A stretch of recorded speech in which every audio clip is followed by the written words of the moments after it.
guys, it is Carl Brown for GuitarLessons365.com.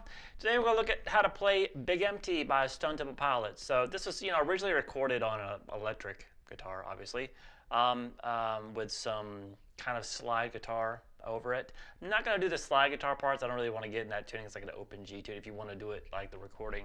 And I don't really feel it's that important to the song. The song itself, just with the chords, is really great. It's kind of like their unplugged version here, but they played it the same way, at least the chords. So when he plays the slide before slide, he always improvises stuff anyway. He doesn't really kind of stick with anything. So you can do that if you want, but I'm just going to stick with the chords here. Now we have this verse, which is based around two different chords here. Now this first one, which you want to get into here, this is the intro to the song and the verse. Just like an E minor chord, but held with these two fingers, right?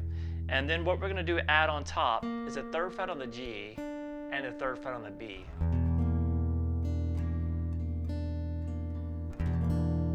Pretty dissonant chord, right? Now he kind of picks across that, kind of pick across it, and then strum those the strings 2 through 4 a little bit, or the top two strings there, the 2 3s. It's very random how he does it on the recording. And when he's leaving that chord, he does this. He picks up the ring finger, which is on the G string. So you have those two strings together in the open G, and then you're gonna hammer back with a 3, and then back to the open G. So there's basically these two strings there. The second and third string, so we have this.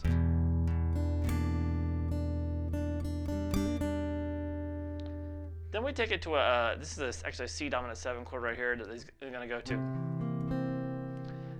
That's going to be a regular C major chord, but then you play the third fret there with your pinky on the G string. Now depending on the, how he does it, when he's built up, you'll get that high E string in there a lot, but sometimes he doesn't. It doesn't really matter, just kind of go to the chord, lightly pick it, and then while you're leaving this chord, kind of have the same thing here, except it's built across you release the second fret there on the D to the open D, and the third fret there on the G string. So it's the same thing we really did here.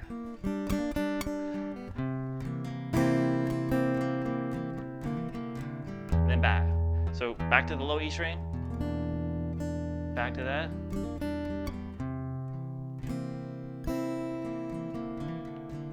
So just rotate between those two chords, and that's the whole verse.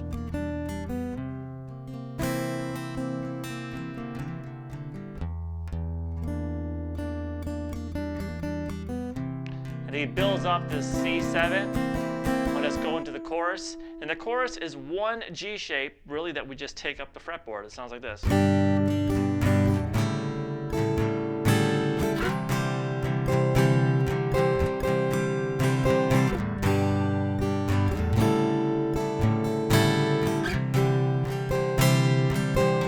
So I consider that the main chorus, and then we have that, which is kind of like a chorus out, I guess, and they repeat that later in the song. But let's look at these chorus chords first. The G major chord, standard G major chord with the third fret on the B there. Then take that up 2 frets, then move that up 3 frets.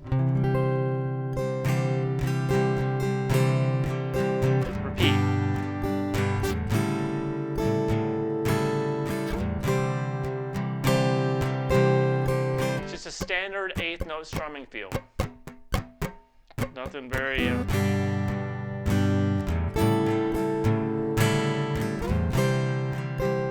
then they build.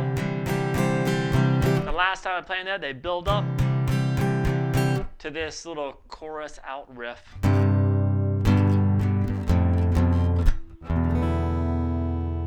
Now when they end it, so the first time we played it, I think they just played through it once. I'll show you that, and they end on this chord, but when they start repeating this riff, they resolve that. So let's start here. There's 2 3s on the 3 on the low E and the A together, down to the, you had that D string in there too, it sounds good. So that resolves the 3rd fret down to the 2nd fret on the A while it's still playing the 3rd fret on the low E. Then you go to the 1st fret on the low E string with the open A under it. Then you add the 2nd fret there on the A. So we have this. All right, or you can just do that with your 2nd finger. And then there's a quick little kind of muted low E string. So we have this. And then we go to this chord, which it's basically the 2nd fret on the A string and the 2nd fret on the G. And you can strum across the rest of them open. So later in the song, when you hear this riff and they just repeat, they resolve that. So that 2 on the G string down to 1. Keep strumming it and repeat.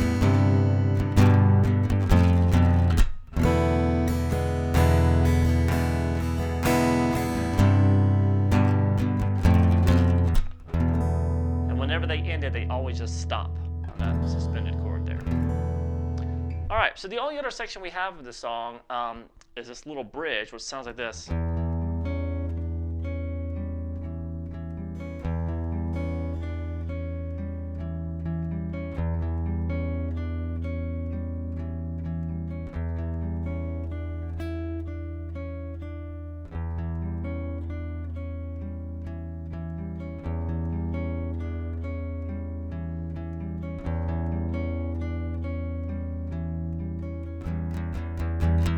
Kind of build to back to the chorus there. So what is that? We're gonna, hey, the 7th fret there on the A string, 5th fret on the D, and then the 6th fret on the G. So what we're gonna start with is picking on the low E string, then the A, D, G. Then as you pick that 6th fret on the G string, then you play the 7th on the G, back to 6. Still holding that chord shape, then picking the D string and the A. So we have this.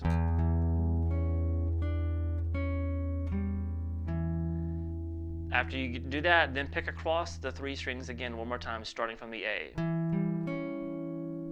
So we have this.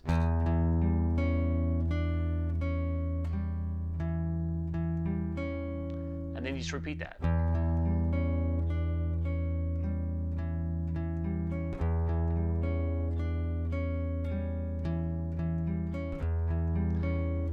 After 3 times, you have this,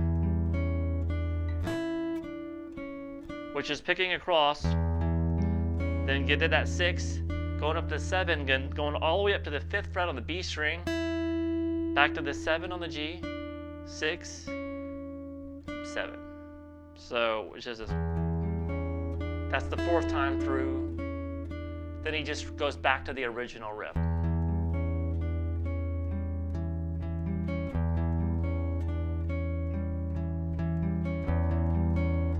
And everything just starts building. Back to the chorus. All right, so it's some easy things to play. I guess that bridge would probably be the trickiest, but it's a great song, and it works really great on acoustic when you those kind of dynamics.